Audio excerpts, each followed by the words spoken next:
I'll give it a little time while I wait for people to enter in.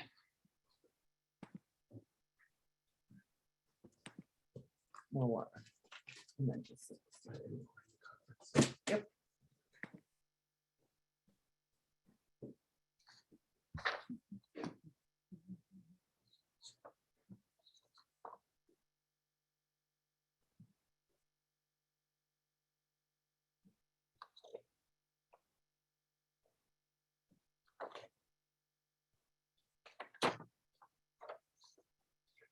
All right. I'm going to go ahead and start as people are filing in digitally. Welcome to Michigan CASA's education series. My name is Jane Becker, and I'm Director of Training. And on behalf of Patty Sabin, the President and CEO of Michigan CASA, and Jennifer Collins, Director of Operations, we thank you for joining us today to continue our collective conversation about race and how we can confront our own implicit biases. Michigan CASA would like to thank GMB Foundation for their generous gift that will support our ongoing education series trainings throughout 2022. First, before we move along, I want to give you a little bit about Michigan CASA, just in case we have people joining us that don't know enough about us. We are a nonprofit organization that knits together all of our local programs from 28 counties in Michigan. We offer supports and services to those local programs, such as these learning opportunities, marketing help, and opening new programs. All of this in order to change the lives of abused and neglected children throughout the state of Michigan. What's the end goal? It's the same as yours, to end the cycle of child abuse and neglect, one child at a time. We are so happy to have our volunteer advocates with us who want to join and who want to know more about this topic so they may represent their child's needs more effectively. Combined, you volunteers in Michigan have 2,258 years of advocacy experience here in Michigan, and you've generously contributed over 57,000 hours of advocacy each year. You have our profound gratitude. We also welcome local CASA staff and our colleagues from associated organizations. Thanks for all you do to support our volunteers. This webinar is going to be recorded and uploaded to our michigancasa.org website. Because it's a webinar, not a Zoom meeting, you're not going to see the participants on the screen. It's just going to be our presenter and myself, but you can still interact, and we want you to. So the chat box is open. We want you to feel free to use that.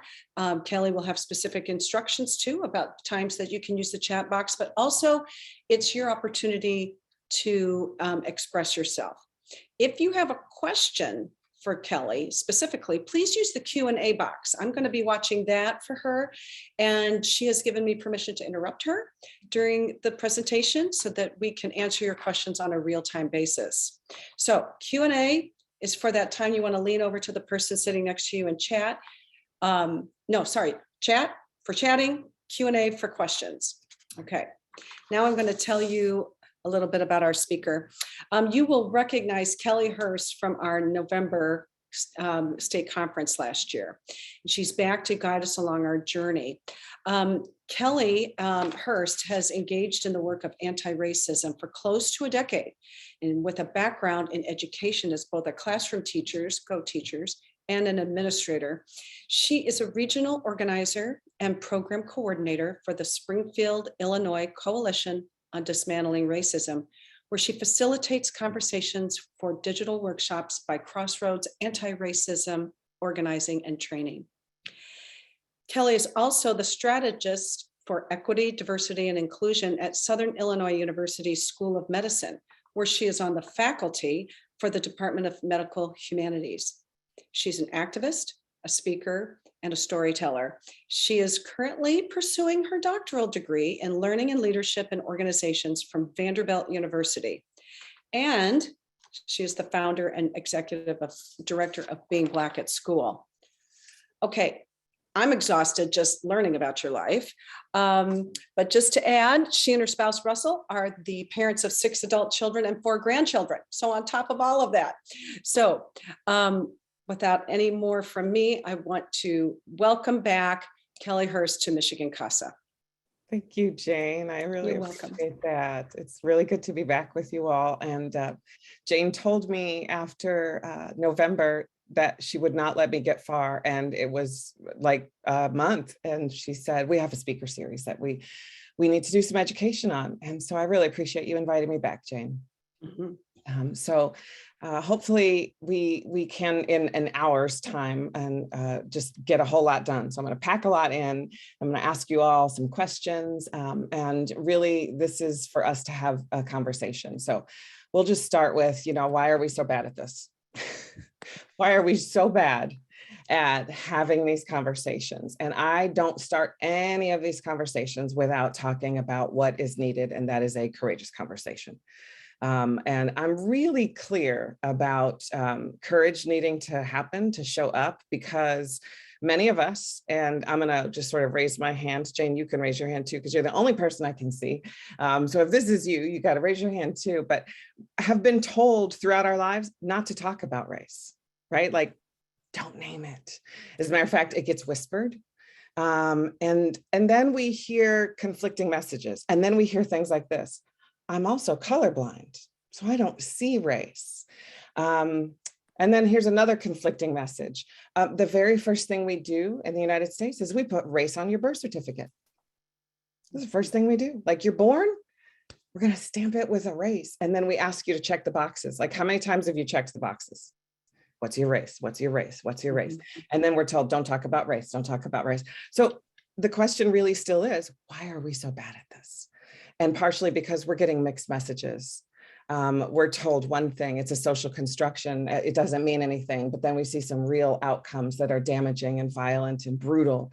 If we don't have any active strategies to really talk about it, then we are not going to make any changes.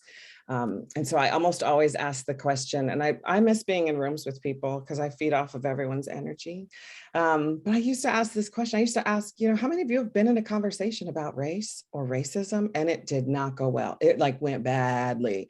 It went so bad. You left with tears, frustration. My ears are burning. It's, like that cartoon where you got steam coming out of your head. Or you walk away and you think 20 minutes later, I know what I should have said. I should have said this. And so what we're going to do is we're going to talk about, how can we actually start this in a much better way? And we're going to say, we're going to start it by having a courageous conversation. So I'm going to share my screen with you all. And what we're going to talk about is, what is a courageous conversation and how do you actually use a courageous conversation? And let's see if I can do my own. Oh, get off the screen there, honey.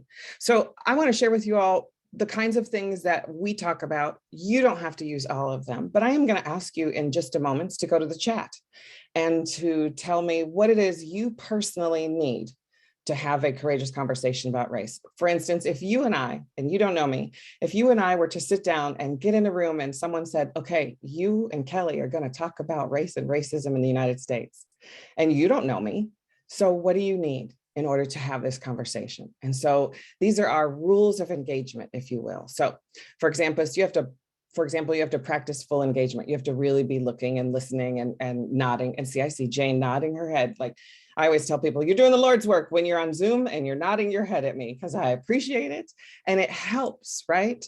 But when we practice full engagement, it also means practicing and participating with curiosity. So if Jane shares something with me, I might say, you know what, Jane, I don't have that experience at all. I don't know what you're talking about. I have had a completely different background than you do.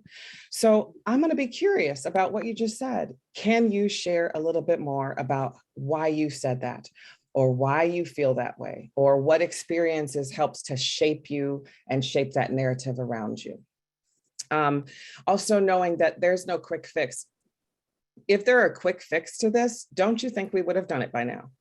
Like, if we might actually even walk away after an hour and say, I'm actually more curious now than I was an hour ago. That's actually a good thing. We think that we have to have everything tied up neatly with a bow and like, oh, I have all the answers, I can move forward now.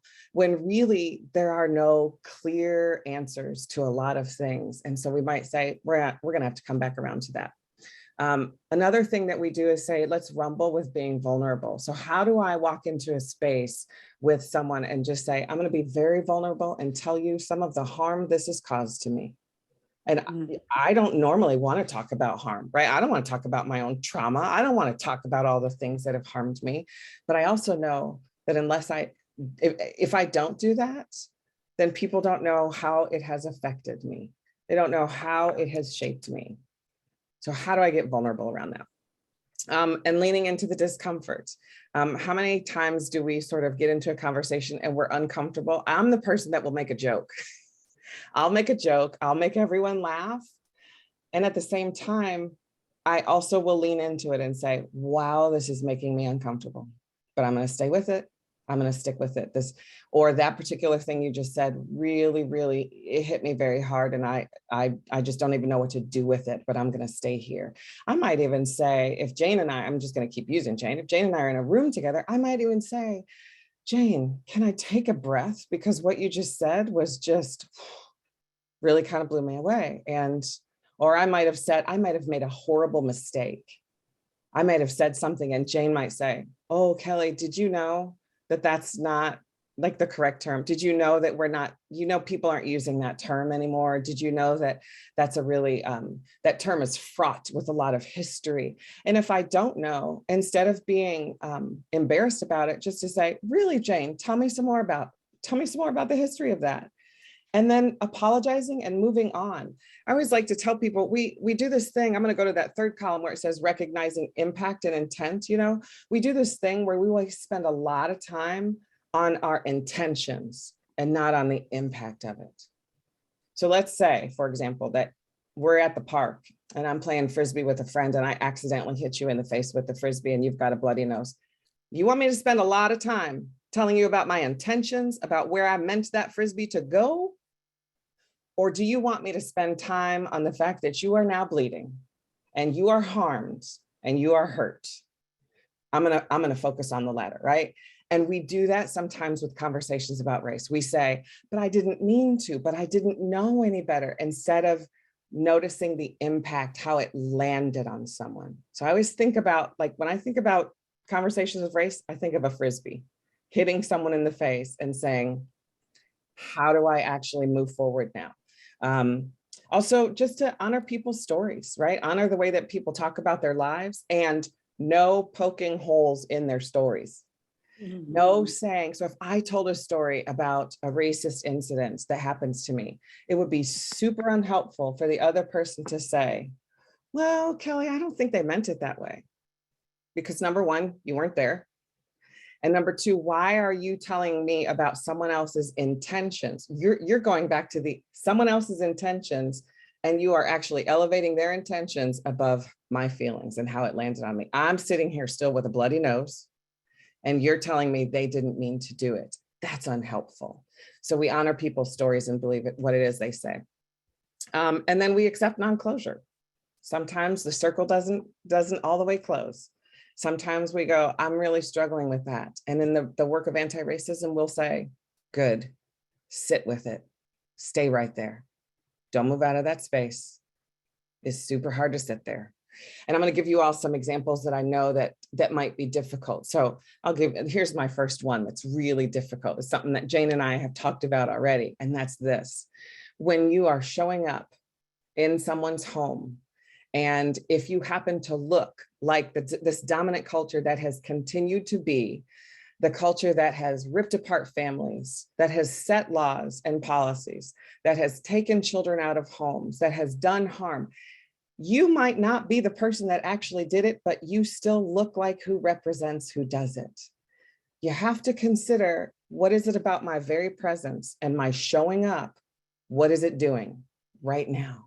What is it doing in this particular instance? And not being upset about it, right? I might find myself in a situation where I'm the person that is activating another person, and I really can't think about what that's doing, but instead just saying, What is it about me being here right now that is doing some harm to you? What is it about my presence? What are your experiences with this? And how can I listen to you about your experiences instead of brushing them off? So here's what I want us to do. I want us to, let me go to my next slide here. So here's our question. So what is it that you all need for a conversation about race and racism? And I'm actually going to have you all put it in our Slido. So I'm going to activate Slido. If you have on your phone, you can take a picture of the QR code, or you can go to slido.com and you can put your answers in there.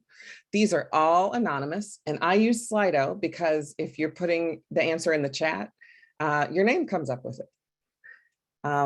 So let's see what's coming up. What do you need? That's the question. What's needed for a conversation on race and racism? I'll read a couple of them out that are coming up. I'm seeing the word vulnerability and truth, courage, correct terminology. What a great one, which means you probably should start at the very beginning and say, what are the words we are going to decide to use? Honesty. I love this one. Permission to screw up. Wow. You know, there's a really clinical term for that. It's called psychological safety. Psychological safety is, how do I mess up, but also recover? How do I mess up in a conversation, and how do you allow me to get it right? So if I can screw up here, if I said to Jane, can I mess up in this conversation? And Jane says, yeah, you can mess up. And then Jane catches me on something and says, Kelly, you messed up. I can say, thank you. Thank you for telling me that I messed up. And also, Jane, can I try it again? And Jane will absolutely say, yes, try it again. Absolutely. I'm seeing openness, lack of defensiveness, active listening, which I love, humility about my ignorance. Absolutely. Listen, we don't know it all, and it's okay. Honesty from white people to understand their impact on history and present day. It's a little bit about what I just said about just like, how do we show up? We don't know how we're showing up sometimes, but we can be honest about our history. We can, and we clearly are not being honest right now about our history, right? Let's see, someone knowledgeable about race. You know, I'm going to just tell you all that the racial conversations here where I live got started with a bunch of sisters and nuns. And they did this incredible thing where they said, listen, we should have this conversation about race. And we're a bunch of white women. How do we have this? We can't have this conversation in a silo just with ourselves. How do we do this with the community? Let's invite the community into this conversation and then use courageous conversations. So I'm seeing a lot of great things, which are really, really helpful. A real purpose to our discussion. Absolutely. You should have an outcome. Like, let's have a discussion because there's some things I don't know. Or can I have a courageous conversation with you because I'm actually trying to learn and I'm trying to do better about something. You all could continue adding some things in there. Which is what we're going to be doing today. I want to take you all to a place next so that we can, as we are considering and thinking about why we're so bad at this and what is it that's happening, is that part of what is happening is that we have current harm happening right now in the United States. You all might recognize this particular cartoon. I call this dismantling, right? Because this is something that is dismantling voting rights, the Voting Rights Act of 1965.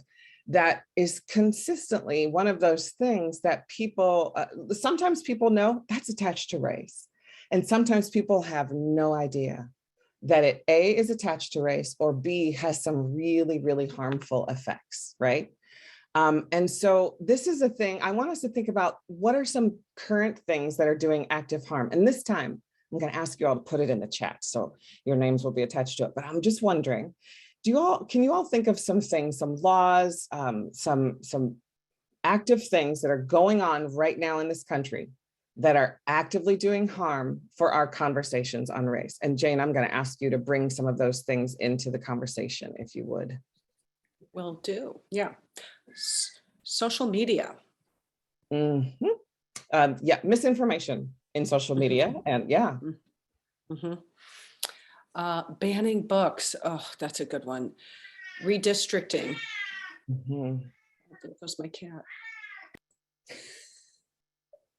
Our animals only want to talk when we're That's right. unmuted. Oh, incarceration issues, avoiding Black predominance of the incarcerated.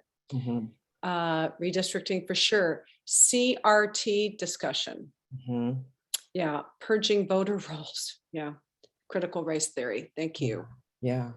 Yeah, I would Mhm. even say for those of you who are naming critical race theory, just the absolute misunderstanding of what it is. And Mhm. the absolute, like, anytime someone says, are we teaching critical race theory in school? And my response every time is, if we are, then congratulations for getting into law school, because that's where Mhm. it's taught, right? Ah, Like, it's critical race theory is taught in law school. It is not a mhm. thing that's taught Right. K-12. That's true. Here we've got white supremacy groups, people flying Confederate flags, um, white people who say it's reverse discrimination that causes the issues, Mhm. packing the Supreme Court, um, foster care system, and not understanding cultural difference that systematically put BIPOC kids in care compared to their counterparts.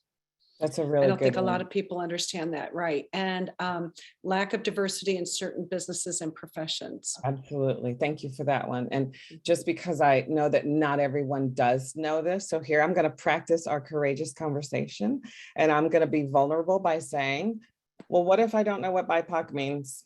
I see that as a term. Like, that's a great way to just say, can somebody tell me what that means? It's Black, Indigenous, people of color. And it's another term that people use, which is really, really helpful. So thank you all for adding those things. Those are all active things. Those are things that you can point to, you can see. And now I'm going to ask you a bit of a more difficult question. I want you to go to, what is a passive way that this is doing harm? Since you all named active dismantling, what are some passive ways that this dismantling is happening? It's a much harder question. I'll give you just a moment to think about it. So you all named active ones. Mm. Here you go. Defensiveness, talking about race is punishment. I think that's an important word.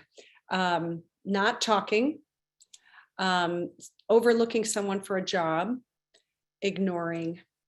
Mhm. Yep, yep. Silence, right? Mhm, mhm, Silence, the overlooking people, the just ignoring, outright ignoring people. mhm. Um, Saying a Black man is articulate, mm, expectation that he would not be. And this one's, yeah, believing it is ancient history. I find that a lot. mm, Allowing false statement, facial expressions, not speaking up, not giving equal weight to everyone in conversations, mm. microaggressions. Yeah, thanks for all of those things. A Mhm. couple of them I want to just hit on. I love the facial expressions one, right? Because facial expressions can be really loud.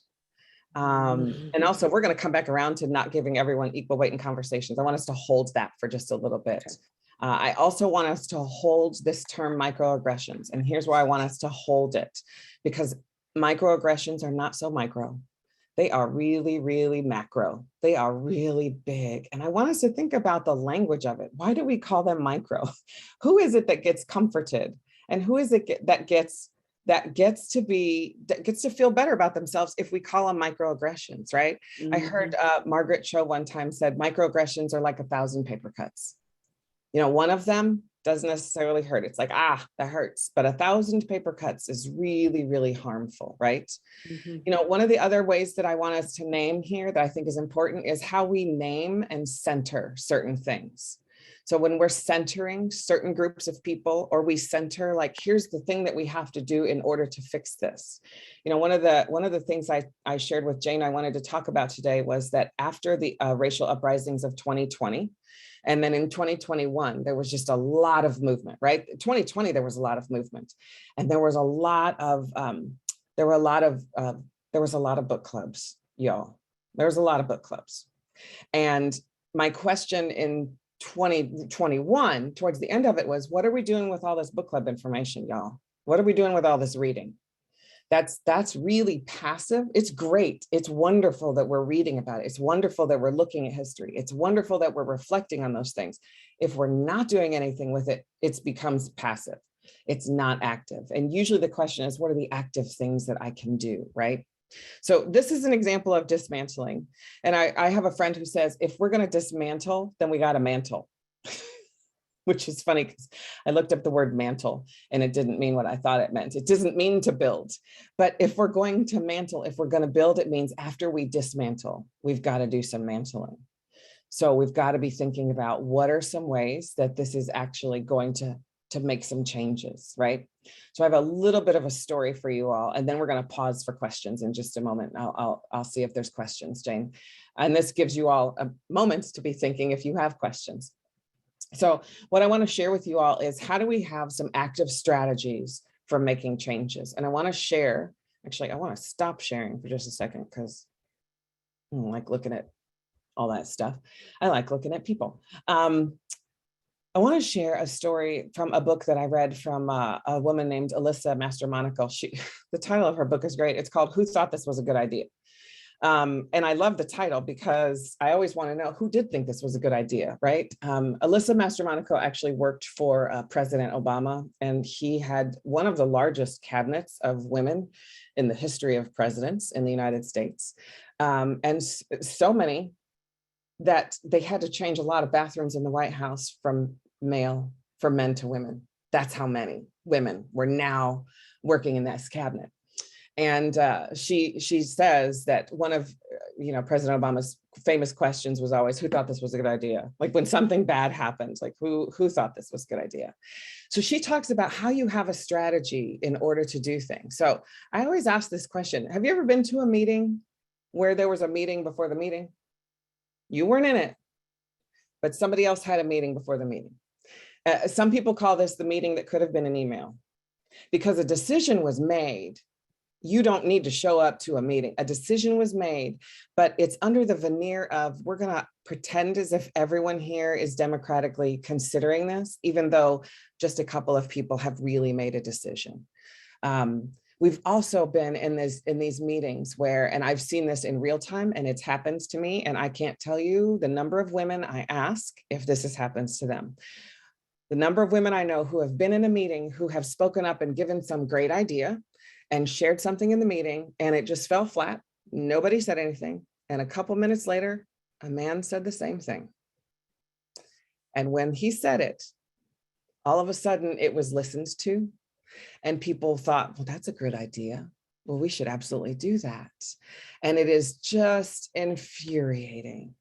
And it is such a huge part of business culture that Alyssa Mastromonaco says you have to have a strategy for that. So you have to have the meeting before the meeting. And here's what you have to do. You have to go around to multiple other women, usually. And if you're a person of color and this is an issue you're going to bring up, it's going to be people of color. If you are LGBTQIA, you're going to go to those people, right? You're going to go to your allies, your co-conspirators, and you're going to strategize. And you're going to say, listen, I have an idea for our next meeting, but I need you to back me up. So once I say my idea, I need Jane to immediately raise her hand and say, I think Kelly has a great idea. I love that idea, Kelly. Do you see how she's giving me credit right away? And nobody's going to take credit for my idea, and it's gonna continue to be talked about. And another co-conspirator ally is going to come in and say, I love that idea too, Kelly. Can we put an ad hoc group together? Let's get this going. And somebody else is going to say, I want on that ad hoc group. I want in.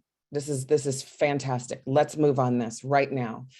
This is real action. Do you see how what we did was we took over the meeting with the active action that we wanted to take it on, right? So when you all think about what practical ways there are to do things and to take on ways of doing things, think about what are the practical ways to do some dismantling, and then also some mantling, right? Because we do have some harmful practices. We do have some harmful things that happen in our institutions. And I do want to say this, I do not believe for 1 minute that anyone here gets up in the morning and says to themselves, I wonder how I can do major harm today. Nobody does that. Everybody gets up and says, I wonder how I can help. I mean, the business that you all are in is, I wonder how I can help. I wonder how I can actually get in there, get some action, advocate for children, and help. I want to help. But what happens is we get into our institutions, and then we sort of freeze. I'm going to pause here for a quick second and ask Jane if there are any questions coming in. And as soon as I unmute, my cat goes off again, but there are no Q&As yet, but I Okay. have something for you, Absolutely. if you don't mind.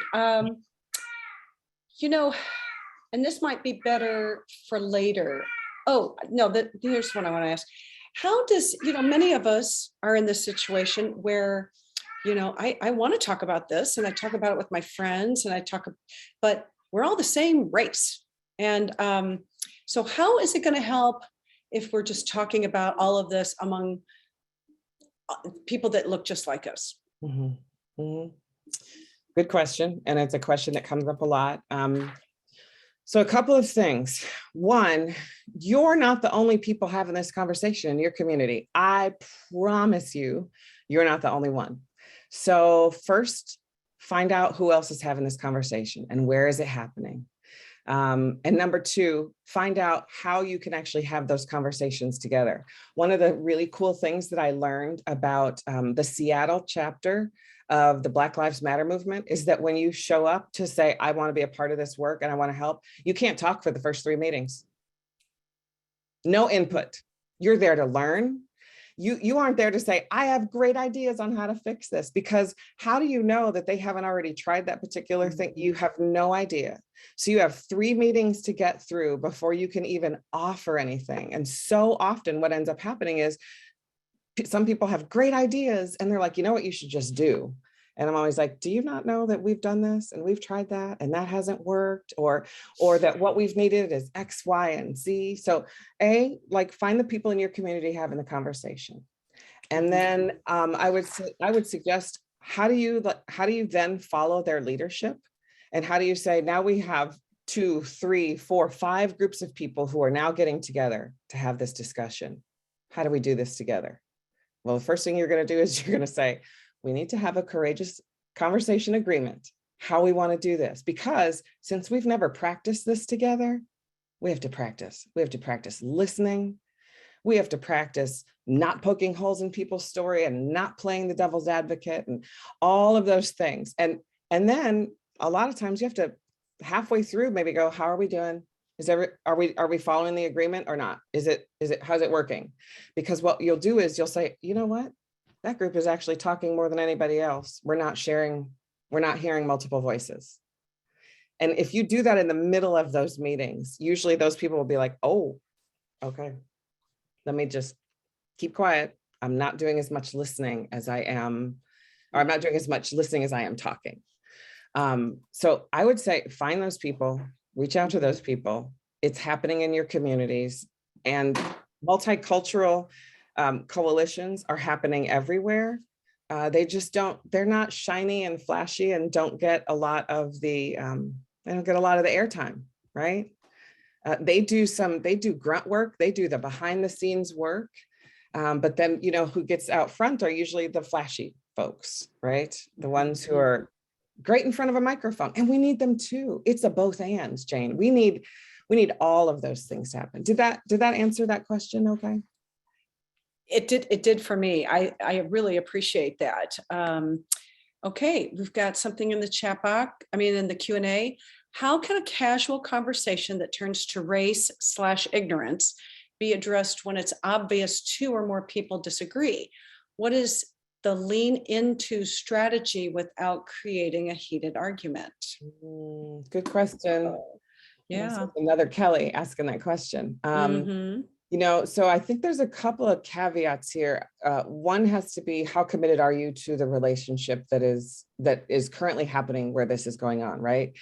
If it's a work relationship, if it's a friendship, if it's family, I mean, those are going to be different responses each time. I think number one, when it turns heated, I think it's okay to say, I am getting to a point where I can no longer hear you, and I don't think you're hearing me. And I'm wondering if you would be willing to circle back to this conversation later, because I don't think we should continue right now. But if you're willing to enter into another conversation with me, and we can do it courageously, I would like to invite you into another conversation. I think that it'd be interesting. You'll know the answer as soon as they respond, right? If they say, no, I'm not going to, they've told you more than just no. They've actually told you they have no interest in hearing you. They're coming in bad faith in the first place. But if they say, you're right, this is superheated and I need to cool off too, I need to think about what it is that I've said, then make an agreement to come back around to it. And then come back around to it, right? And then, knock on their door a week later or so and say, listen, I've taken a lot of deep breaths and I've meditated and I've done whatever it is I need to do. Are you ready to talk again? Because I'm really wanting to get like, this is a hump we got to get over. We have to be able to talk about this. I'm hoping, Kelly, that response is okay. I don't think that there's just one lean-in strategy. I think there's multiple. Some of them are, you're actually just disrespecting my humanity and I'm not going to talk to you. That's also a strategy. But I also think that sometimes, and I'm not suggesting that this is where you're coming from with your question, Kelly. I think sometimes we try to fix and argue with the person who is the most extreme, instead of having a conversation with the person who's most ready. We have people who are ready. And if we could take them this courageous agreement and say, hey, listen, can I share this with you? And can we practice this together on a conversation that's hard for me to talk about and hard for you to talk about, but I want to do this together with you. And it's going to require courage from all people. Okay. It's going to require courage from people of color, because they have to show up and have this conversation again, because this is not the first time they've said it, right? I can't tell you how many times I've been in a room and I've said something and people in the audience are hearing me, and then I'll have people of color go, I have already said what she is saying. And I used to feel guilty. I used to be like, oh, that feels icky. Like, why are they listening to me? And then I thought, you know what? Here's the thing. It's also happened to me where I've said a thing over and over and over again, and someone else said it to them and they could hear them. Maybe it's that they needed to hear it 18 times. Maybe it's the delivery. Maybe it's that I wasn't being patient with them that day, right? Maybe it was just that, who knows? It could have been a whole bunch of different things. But what a good question. Oof. It was a good question. We could get on that one for a while. That's right. Any more questions? None in the Q&A. Okay. So I want us then to go back to thinking about what are some actionable ways to actually doing some of this dismantling. So I'm going to share my screen again. I want you to know it's the very same QR code from before.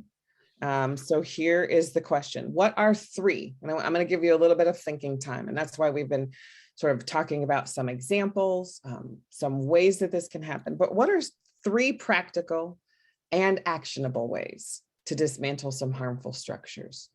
And since you all named some of them, I'm hoping you can put three of them into the Slido right now, and I will read some out, but I'll be quiet, give you a chance to think.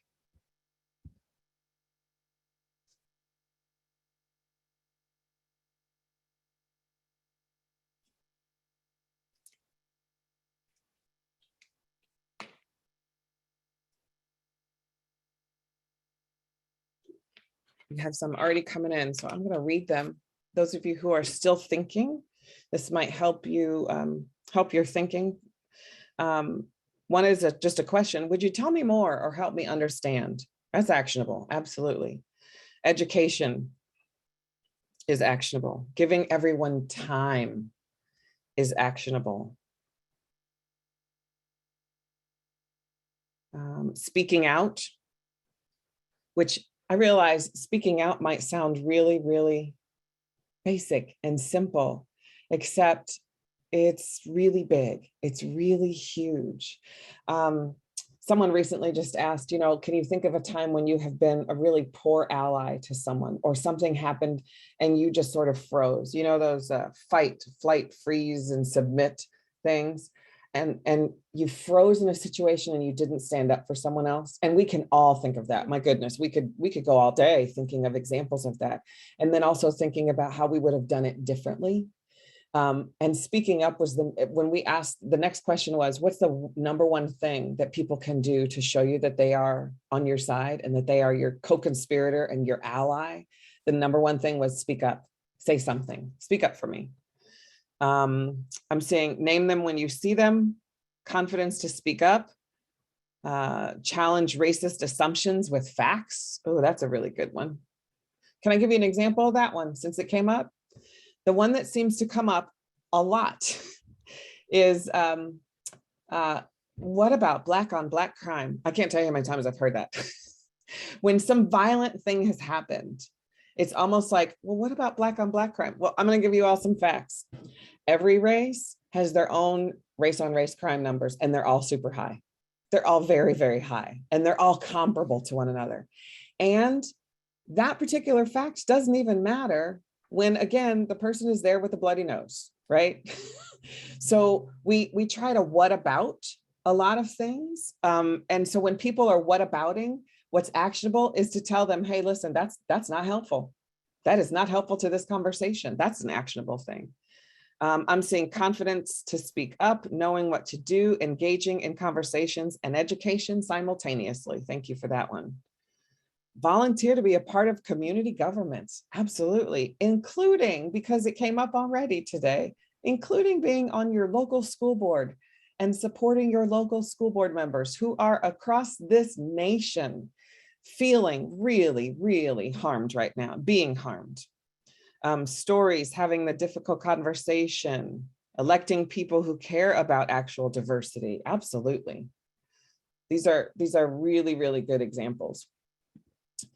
So I'm going to pause really quickly and see if there's any other questions, Jane, before we move forward. I'm also realizing time is going by super fast.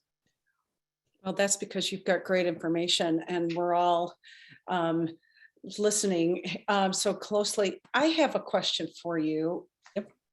At the beginning, you mentioned, that many of us could walk into a room, maybe into a home with when we're going to be visiting our child that's in the foster care system. And you mentioned, and reminded us that, for instance, I look like the dominant culture and I represent the system that's let them down, that took them out of their home. And okay, acknowledging that will go a long way, but I still got to walk into that room and I still have to assure them, and because I need information in order to advocate for their best needs. What can you tell me about that? What should I do about that? So I want to answer your question with a question and then respond, if that's okay. Yep. Because my first thought is, well, depending on what the family looks like that we're going into, how have we engaged them previously? Are we only engaging them when we're taking their children away? Are we only engaging them when we're trying to tell them what to do? When are they seen as the experts in the room, so to speak, right? So how often are we doing roundtables with people from our own communities, parents, family members, caregivers, anyone, and saying, how can we show up differently? What are the ways that we're doing things that are actually doing harm? What are there better questions we can ask? Like, we have to know this information. Are there some better ways we can ask these questions? And maybe even asking some of your families for whom you've had success with their children and their families, right? Maybe saying, listen, it worked out really well for you and we want more success from all kinds of other families. Can you help us? And also, I'm just going to be clear on this. Pay them for their time. Pay them for their expertise, right? We want real equity to happen. That's how it happens. We say, you're going to give your time to us. Here's a $100 gift card. And let me tell you, cash goes a much longer way than anything else. And I'm speaking as a person who I was a young teen mother, and I can tell you that those things really, really helped. So I think that the question you're asking is such a good one, Jane. And I think that it reminds us to just say, how are we in dialogue with one another? Are we only trying to do this harmful thing? And I'll tell you what made me think of that. There was a time as an assistant principal, I made a phone call to a parent. And she was a parent who was a single parent. She was Black, and she was living in poverty. And here's what she said to me on the phone. She said, the only time I ever hear from you all is when my son's in trouble. Not one time in 12 years of him being in school have I gotten a phone call about anything good he did, which tells me that you don't think that he's worthy of anything else. It's like my son's not even a human being. And I just thought, she's right. And also she put the entire system on me right there. And it would have been so easy for me to just say, it's not my fault. I'm not doing this. I'm right. It could have been so easy. And instead I just said, I don't think you're mad at me. I think you're upset at a whole system, but how can I actually do better in the system? And she said, I need you to tell your teachers to call me when my son is doing right. Next conversation with teachers was, can we call and make positive comments, please? Every parent wants to hear that about their child. Every parent, every caregiver. We have to default to our humanity. This is a sticky note that's on my computer right now. It says default to your humanity, because every time I don't know the answer to something, like, oh, what should I do? Should I call him? I know he's going through a hard time right now. Does he want to hear from me? Default to your humanity. What would you want in this situation? You just want to be heard. You just want to be humanized. You just want to show up in this way. That takes me, Jane, it's like you're just setting me up. Jane doesn't know what I have next on my screen, but it's as if she does. I want to tell you all that these are the things that you see on the screen that are my reminders of how I have to show up and how I have to think about what Jane just asked. I have to think about, like, not just my safety, but theirs. Like, what does real safety look like for people? And how can we help them define it? Well, one, we can ask them, what does safety look like for you? What safety looks like for you looks like something different for me, right? So my husband and I had this great conversation once about safety for him. Walking in a dark garage is different than the safety for me walking in a dark garage to my car, right? And I don't know one woman who hasn't used those keys between her fingers, right? And you're heightened with your awareness, right? So I'm thinking about safety, but also, like, what are the safety of the people around me too?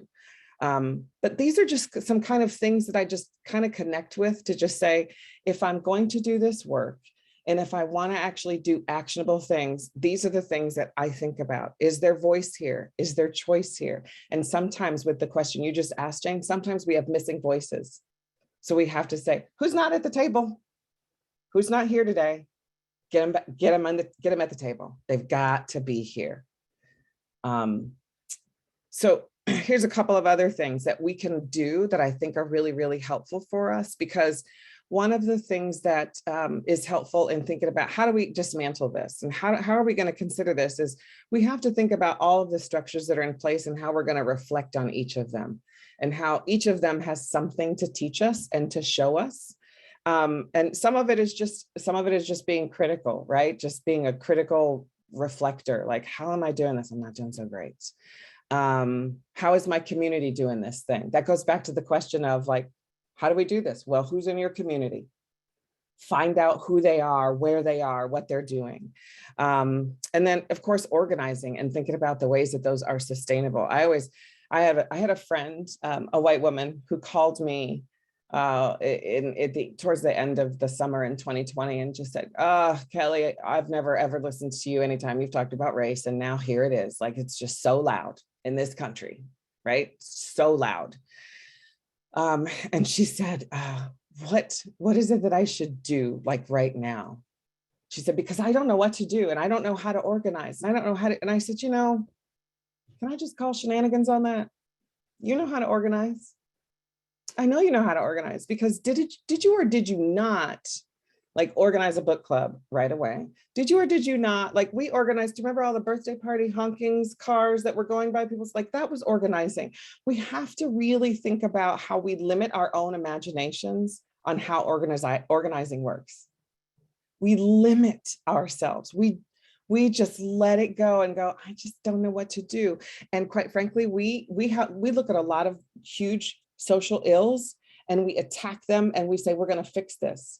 But, you know, there's a speaker I listened to once who was actually working with domestic violence advocates in the room. And she said, I want you all to go off and for 30 minutes, have a conversation. And when you come back, tell me, what will domestic violence look like in 5 years, in 10 years, and in 20 years?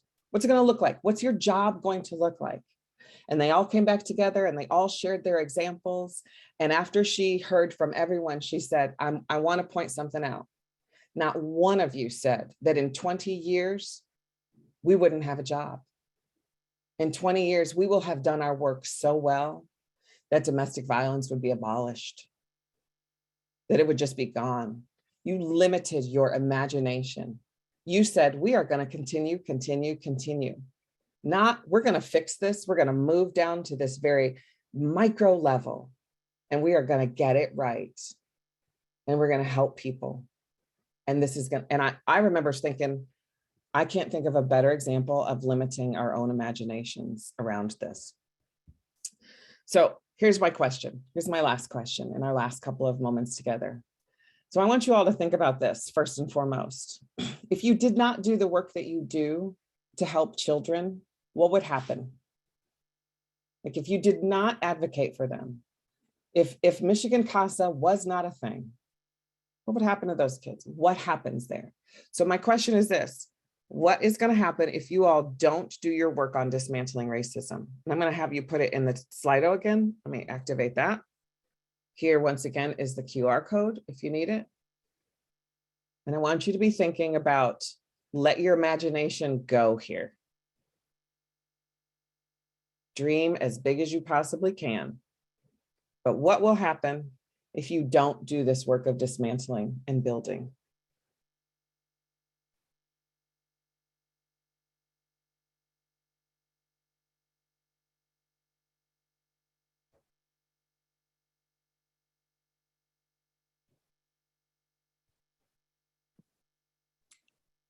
This is when I really wish I could text with both thumbs like the younger generations.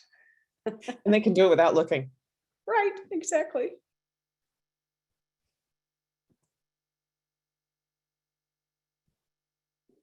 I see some responses coming in, so I'm going to read a couple of them out. What will happen if we don't do our work? Children won't be heard. They'll fall through the cracks. Nothing, absolutely nothing, and that's sad. Spiraling harm. We'll be further divided as a society. We will not grow. I'll still be a part of hurting people. I'm just going to take a deep breath on that one. Because when we recognize that we can be sometimes a part of systems that just hurt people, if we do nothing, that's heavy. Turn our nation of war on our land. A failed system continues. There will be fewer voices. Our system will remain dysfunctional. I was also sharing a quote earlier about a thing that I heard a long time ago that says, you have to be careful about just treating a symptom, because if you just treat a symptom, then the disease goes merrily on. So if we're just going to treat this one symptom of one piece of a thing here, then the whole system still keeps moving. And if we say nothing, as a matter of fact, for racism to continue, all it requires us to do is nothing. We don't have to participate. We don't have to do anything actively for it to continue. We just have to do nothing. So I just want us to, I've got some more coming in. Lots of kids on their own with no voice continue to believe that they themselves will not likely ever have a voice to be heard. Hate and misinformation will gain even more power. And you know what? We're at a time in the world where there is no lack of access to information, right?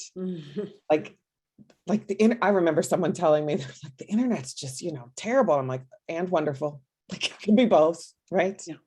Can be more than one thing.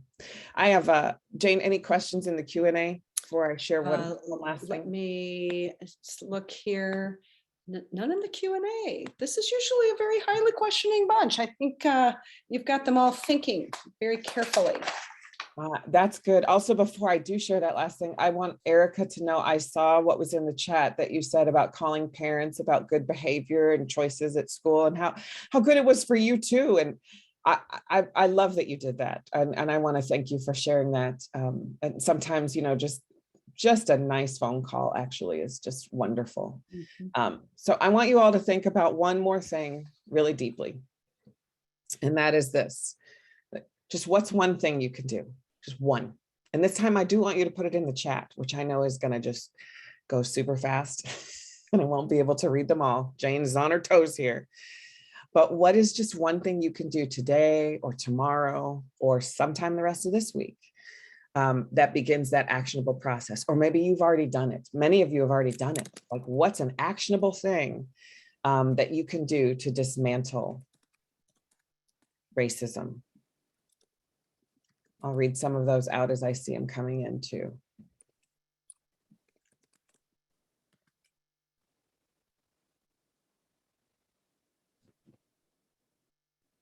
Jane kicked us off with, I'm going to tell someone about this webinar and what we talked about.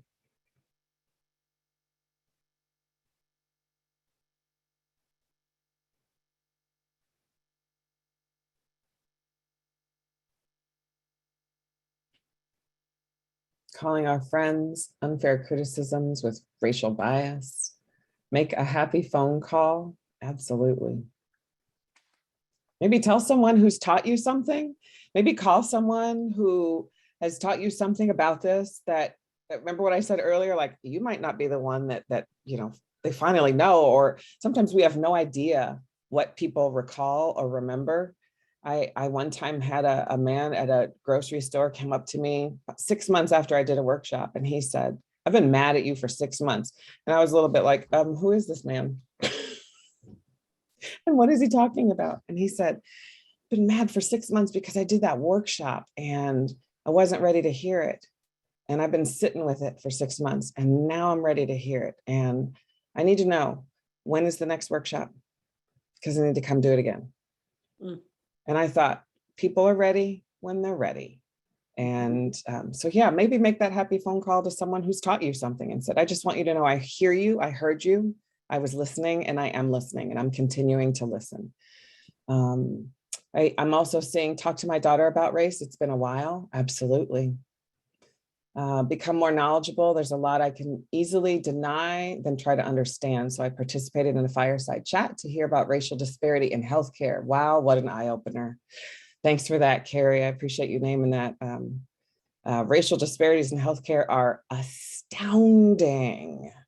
Let me give you all one piece of data from that. I read that middle and upper class women in Africa, okay, all the way on the continent of Africa, middle and upper class women, that when they come to the United States and get United States healthcare, because so much racial bias is built into the system, that they experience maternal and infant mortality rates at the same rate as women in poverty in this country. It doesn't matter that in their other country, they experienced any kind of wealth. And that blew my mind.